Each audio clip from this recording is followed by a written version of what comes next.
Unplug the connecting cable from the computer and the EPIO. With a clean cloth, wipe down the connecting cables and EPIO to remove dust or debris. When washing the cap, be careful not to get the plug-in wet. You can simply place it on your pocket or securely off to the side.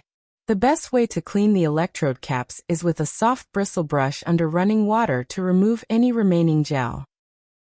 The reference clip can get wet, so use the brush to remove any remaining gel under running water.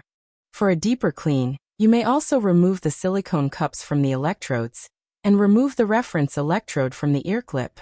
Just be careful not to bend the fragile wire. Spray the cap with Cavicide and set aside for 3 minutes. Once 3 minutes have passed, rinse the cap and gently squeeze out the water. Do not wring the cap as this may damage the electrodes. Hang the cap on a wig stand to dry. Placing the stand near a fan will dramatically decrease drying time. Under running water, gently brush the earbud tips. Put them to the side and spray them with Cavicide. Wait 3 minutes to rinse the earbud tips.